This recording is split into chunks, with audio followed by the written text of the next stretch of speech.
मेरा नाम शालिनी है। मेरी उम्र 32 साल है। लोग कहते हैं कि मैं अब भी 25-26 साल की लगती हूँ। मेरी कद 5 फीट 6 इंच है।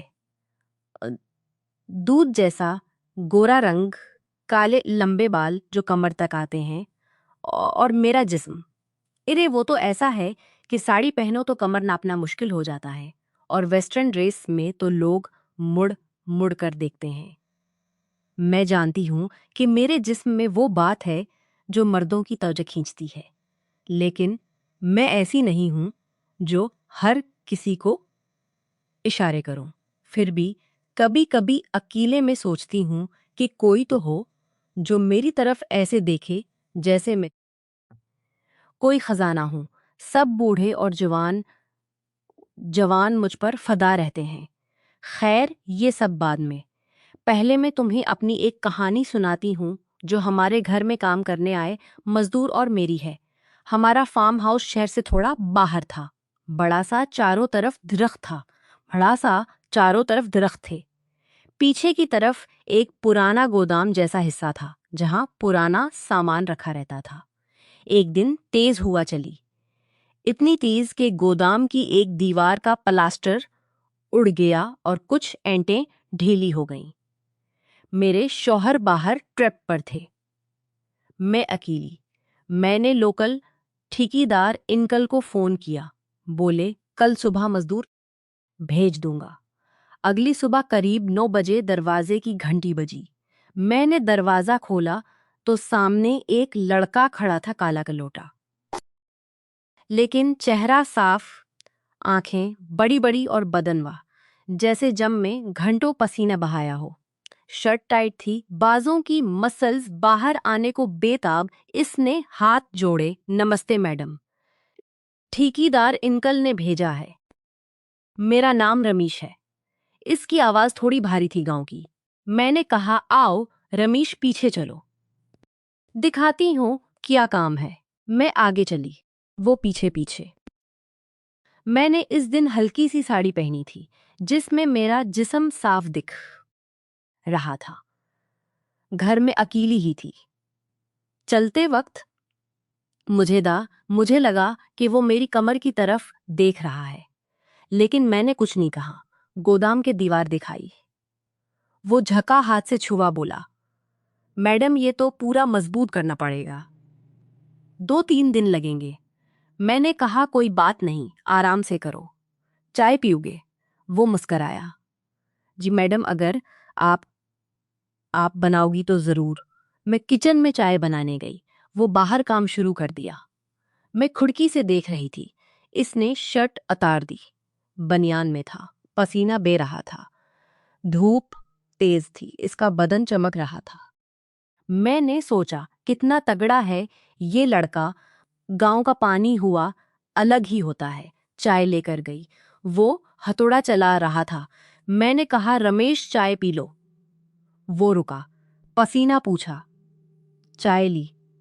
बोला मैडम आपकी चाय में कुछ जादू है, बहुत अच्छी बनी है। मैं हंस दूं तो मैं ही हूं। वो एक पल को मुझे देखता रहा, फिर नजर नीचे कर ली।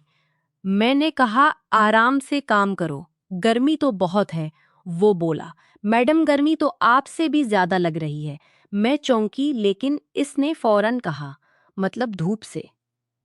हम दोनों हंस दिए। शाम तक वो काम करता रहा। मैं बीच बीच में पानी जोस लेकर जाती। एक बार एक बार वो सीढ़ी पर चढ़ा था। मैं नीचे खड़ी थी। ऊपर से इसकी नजर मेरे ऊपर पड़ी। मैंने साड़ी का पल्लू ठीक किया। वो बोला मैडम ख्याल रखना कहीं गिर ना जाओ। मैंने कहा तुम ऊपर हो, तुम गिरोगे तो मुझे नीचे पकड़ना पड़ेगा। वो हंसा। शाम को काम खत्म करके वो जाने लगा। मैंने पैसे दिए। बोला कल फिर आऊंगा मैडम। मैंने कहा हाँ आना जरूर। दूसरा दिन सुबह वो ठीक वक्त पर आया। आज मैंने कर दी और लिगिंग्स पहने थे। घर में आराम से। वो मुझे देखकर बोला मैडम आज तो अब बहुत अच्छी लग रही हो। मैंने मुस्कुराकर कहा तुम भी तो कल से ज्यादा अच्छे लग रहे हो। वो शर्मा गया। काम शुरू हुआ। आज वो दीवार में छींक कर रहा था। धूल बहुत उड़ रही थी। मैं पास खड़ी थी, बातें कर रही थी। मैंने पूछा, अच्छा रमेश, शादी वादी हुई कि नहीं? वो बोला, नहीं मैडम, अभी तो मजदूरी कर रहा हूं, घर चलाना है। मैंने कहा, अच्छा तो कोई पसंद की लड़की? वो रका, मुझे देखा, बोला, पसंद तो बहुत है, लेकिन अम, अमीर घर की लड़की, कोई मजदूर को देखे भला। मैंने हंसकर कहा, देखती है, बहुत देखती हैं। वो चुप हो गया, फिर काम में लग गया। दोपहर में मैंने खाना बनाया, रोटी सब्जी दाल। उसे बुलाया। हम बरामदे में बैठे, वो खा रहा था, तारीफ कर रहा था। बोला, मैडम, आपका हाथ का खाना खाकर लगता है जैसे माँ ने बनाया हो। मैंने कहा, माँ नहीं, कुछ और बन सकती हूँ। वो प्लेट में देखने लगा। मैंने हंसते हुए कहा, मजाक कर रही हूँ, लेकिन मन में सोचा, ये लड़का कितना शरीफ है। खाना खत्म करके वो बोला, मैडम, आप अकेले रहती हो, डर नहीं लगता? मैंने कहा, अब तुम आ गए हो तो डर किस बात का? वो मुस्कराया। शाम को फिर चाय पी, बातें की। वो अपने गांव की बातें बताने लगा, कैसे खेत में काम करता था, नदी में नहाता था, गाय भैंस पालता था। मैं सुनती रही। बोला, मैडम, आपकी जिंदगी कितनी आराम की है, कोई साथ नहीं जो बात करे हाँ से। वो बोला, मैं तो हूं ना। मैंने कहा, हाँ तुम हो। वो जाने लगा तो मैंने कहा, कल जल्दी आना। वो बोला, आप खो तो रात को भी आ जाऊं। मैंने हंसकर कहा, रात को क्या करोगे? वो बोला, जो आप खो। हम हंसे, लेकिन अंदर से थोड़ी सी गर्मी सी महसूस हुई। तीसरा दिन, आज बारिश का मौसम नहीं था, लेकिन बादल छाए थे। मैंने शॉर्ट कुर्ती पहनी थी। वो आया तो मुझे ऊपर से नीचे तक देखा। बोला, मैडम, आज तो आप कॉलेज की लड़की लग रही हो। मैं हंस पड़ी। काम शुरू। अब वो दीवार में सरिया डाल रहा था, मैं पास बैठी थी। हम बातें कर रहे थे। मैंने पूछा, रमेश, तुम्हें लड़की कैसी पसंद है? वो बोला, जो दिल की अच्छी हो, खूबसूरत हो और थोड़ी सी शरारती। मैंने कहा, जैसे मैं। वो हंसा, मैडम, आप तो इससे कहीं ऊपर हो। मैंने कहा, ऊपर किया, नीचे भी देखो। वो शर्मा गया। दोपहर में फिर साथ खाना। आज मैंने उसके लिए खास चिकन बनाया। वो खाकर बोला, मैडम, आप शादी करके भी इतना अच्छा खाना बनाती हो। मैंने कहा, शादी के बाद और अच्छा बनाना सीखा। शोहर को वो चुप हो गया। शोहर को खुश रखने के लिए वो किस्म हो गया। फिर बोला, खुश किस्मत ये तो वो हैं जो मेरे साथ रहते हैं।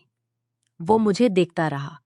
शाम को काम करते वक्त उसका हाथ मेरे हाथ से छू गया। एक पल को दोनों रख गए। मैंने कहा, रमेश, तुम्हारा हाथ बहुत गर्म है। वो बोला, मैडम, आपका भी। मैंने हाथ छड़ा लिया, लेकिन दिल तेज धड़क रहा था।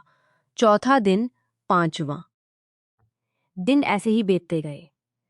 हर दिन आता, हर दिन वो आता। हम बातें करते, हंसते, कभी हाथ छू जाता, कभी नजरी मिलते। मैं उसे ज्यादा से ज्यादा वक्त देती। वो मेरे लिए छोटे छोटे काम करने लगा। बागचे में पानी डालना, सामान उठाना। मैं उसके लिए अच्छा खाना बनाती। बातें गहरी होती गईं। वो अपने ख्वाब बताता, अपना छोटा सा कारोबार करना चाहता था। मैं संती, तुम कर सकते हो, तुम में ताकत है। और नेटनीम, वो कहता, आपके साथ हो तो कुछ भी कर सकता हूँ। एक दिन काम तकरीबन खत्म हो गया। मैं उदास थी। शाम को हम बिल्कोनी में बैठे थे। मैंने कहा, रमेश, कल से तुम नहीं आओगे ना? कल से तुम नहीं आओगे ना? वो बोला, मैडम, आप कहो तो रोज आऊं, कोई काम ढूंढ लेंगे। मैंने कहा, काम किया, बस यूं ही आई, कुछ और नहीं। मैंने मुस्कुरा कर कहा, कुछ और भी हो सकता है, लेकिन पहले दोस्ती तो निभाओ। फिर दिन बीते। वो रोज आने लगा। अब कोई काम नहीं था, बस हम बातें करते। मैं उसे पढ़ना लिख सिखाने लगी। वो इन पढ़ था। मैं उसके साथ लेकिन जल्दी सीखता था। मैं उसके साथ बैठकर किताबें पढ़ती। कभी मेरे कंधे से इसका कंधा छू जाता। मैं उसे कारोबार की छोटी छोटी बातें बताती। इसने मेरी मदद से एक छोटा ठीका ले लिया। धीरे धीरे वो आगे बढ़ने लगा। एक दिन उसने कहा, मैडम मेरी जिंदगी आपने बदल दी। पहले मैं सिर्फ मजदूर था, अब ख्वाब दिखता हूँ। मैंने कहा, तुमने मेरी जिंदगी में अब बदल दी। अकेलापन दूर किया। मैंने कहा, तुमने मेरी जिंदगी में रंग भरे। वो मेरे पास आया। फिर एक दिन बड़ा मोड़ आया। वो मेरे पास आया, थोड़ा घबरा रहा था। बोला, मैडम मुझे कुछ बताना है। मैंने पूछा, क्या हुआ? उसने एक पुराना लफाफा निकाला जिसमें एक फोटो थी मेरे पापा की जवानी की। बोला, मैडम ये मेरे पापा हैं। मैं चौंक गई। फिर उसने पूरी कहानी बताई। मेरे पापा की पहली शादी थी गांव में। वो औरत मर गई। बच्चा था रमेश। पापा शहर आ गए, दूसरी शादी की। मैं पैदा हुई। किसी को पता नहीं था। रमेश को जब पता चला तो वो मुझे ढूंढने आया, लेकिन काम के बहाने मैं रो पड़ी। मैंने इसे गले लगाया बहन की तरह। बोला, दीदी आप मेरी बड़ी बहन हो। हम दोनों रोए, फिर हंसे। अब हम भाई बहन हैं। वो मेरा छोटा भाई। इस दिन से हमारा रिश्ता और गहरा हो गया। लेकिन पाकीज़ा, वो अब कामयाब कारोबारी आदमी है। मैं इसकी दीदी। बस यही है मेरी कहानी। जिंदगी में कभी कभी ऐसे मोड़ मोड़ आते हैं जो हमें ये बताते हैं कि सच्चे रिश्ते कितने कीमती होते हैं।